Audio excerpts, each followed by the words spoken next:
Grocery delivery से medicine delivery तक ये है ज़ेप्टो का नया सफर। बट क्या ये सफर इतना आसान होगा? क्योंकि बात एक्चुअली मेडिसिन की है। अगर गलती से गलत मेडिसिन डिलीवर हो गई तो बंदा तो गया।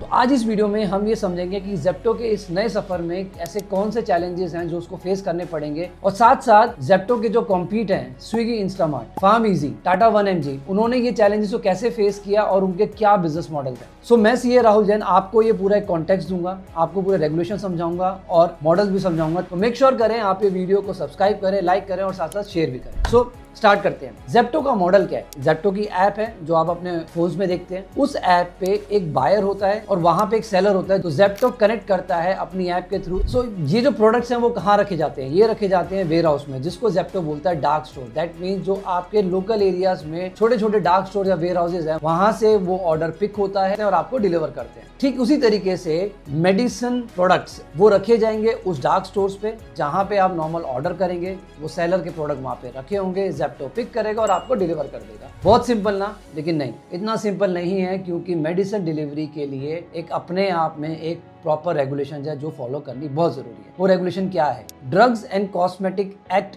में स्पेसिफिक लिखा हुआ है कि अगर आप sale and distribution of medicine products कर रहे हैं तो आपके पास प्रॉपर लाइसेंस होना चाहिए। तो यहाँ पे क्वेश्चन मार्क आता है कि क्या वो लाइसेंस ज़ेप्टो को लेना है, क्या वो लाइसेंस उस सेलर को लेना है जो उस एसेंशियल कमोडिटी को सेल कर रहा है। तो अभी लाइसेंस के बारे में अभी कहीं बात नहीं दिख रही है कि क्या वो लाइसेंस ज़ेप्टो ले रहा है, क्या वो सेलर ले रहा है जिस पे प्रोडक्ट सेल कर रहे हैं। आप देखिए कि वो रेगुलेशन क्या है। आप कॉम्बीफ्लेम को ऑर्डर करें, कॉम्बीफ्लेम में RX लिखा आता है। RX का मतलब है कि ये product has to be sold by a license pharmacist, plus उस प्रोडक्ट को सेल करने के लिए प्रिस्क्रिप्शन भी होनी चाहिए। तो इतना आसान नहीं है एक कॉम्बीफ्लेम को डिलीवर करना वाया ऑनलाइन। अब बात करते हैं और इससे रिलेटेड अथॉरिटीज ने क्या बोला। दिल्ली हाईकोर्ट ने ये बोला कि कोई भी ऑनलाइन प्लेटफॉर्म विदाउट लाइसेंस के मेडिसिन प्रोडक्ट्स को नहीं सेल कर सकता। उसके बाद हमारी अथॉरिटीज एक्टिव हुई, और जो मेन हमारी अथॉरिटी वो है CDSCO, central drug standard control organisation. उन्होंने ईयर 2019 में एक शो कॉज नोटिस निकाला सारी ऑनलाइन फार्मेसीज को, जहां पे उनसे ये पूछा गया कि आपका बिजनेस मॉडल क्या है, हमें समझाइए कि किस तरीके से आप ये मेडिसिन प्रोडक्ट्स को सेल कर रहे हैं, क्या आपके पास लाइसेंसेस हैं या नहीं। उस दौरान जितने भी ऑनलाइन फार्मेसीज थे, फार्म-ईजी और टाटा 1mg, उन्होंने ये रिस्पॉन्ड करा, हम सिर्फ एक ऑनलाइन प्लेटफॉर्म है जहाँ पे हम एक बायर को और सेलर को कनेक्ट करते हैं, और वो जो सेलर हैं उनके पास लाइसेंस है ड्रग्स एंड कॉस्मेटिक एक्ट।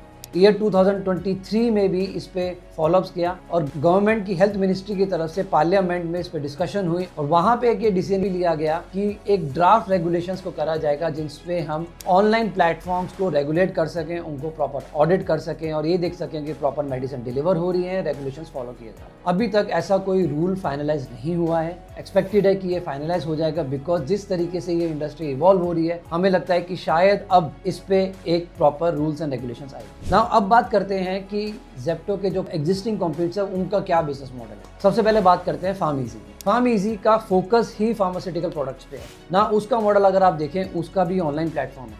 तो उन्होंने क्या किया है, ऑनलाइन प्लेटफॉर्म की एक अलग एंटिटी है जो उस प्लेटफॉर्म पर चलाती है। देन उनके पास कुछ लाइसेंस फार्मासिस्ट हैं जो थर्ड पार्टीज हैं, उन्होंने उनको ऑनबोर्ड किया हुआ है ताकि वो सेल कर सकें उस मेडिसिन प्रोडक्ट्स को। साथ साथ उनकी एक अलग एंटिटी भी है जो खुद उनके पास एक लाइसेंस भी है under the drugs and cosmetic है। सिमिलरली टाटा 1mg, पहले जो 1mg थी, 1mg को एक्वायर किया टाटा ने, वो भी सिमिलर यही मॉडल फॉलो करते हैं। ऑनलाइन प्लेटफॉर्म है, ऑनबोर्ड किया हुआ है लाइसेंस फार्मासिस्ट को, साथ साथ उनकी खुद की एंटिटी है जो लाइसेंस भी है और प्रोडक्ट सेल करते हैं। अब उससे थोड़ा सा आगे निकलते हैं, बिल्कुल जो ज़ेप्टो के बिल्कुल स्पेसिफिक कॉम्पीट में आता है वो है Swiggy, Instamart. Now Swiggy, Instamart grocery delivery भी करता है, ज़ेप्टो भी करता है। इंस्टामार्ट पे अगर आप मेडिसिन ऑर्डर करते हैं तो कभी ध्यान देना, वहां पे नीचे लिखा आता है powered by farm-easy. That means वो फार्म-ईजी का जो ऑलरेडी एग्जिस्टिंग नेटवर्क है वो उसको यूज कर रहे हैं। तो ज़ेप्टो पे अगर हम वापस आते हैं, ज़ेप्टो के मॉडल में ऐसा लग रहा है कि डार्क स्टोर्स पे ही वो एसेंशियल मेडिसिन रखी जाएंगी, जो शायद वो डार्क स्टोर्स पे जो प्रोडक्ट्स के जो ओनर्स है शायद वो लाइसेंस ना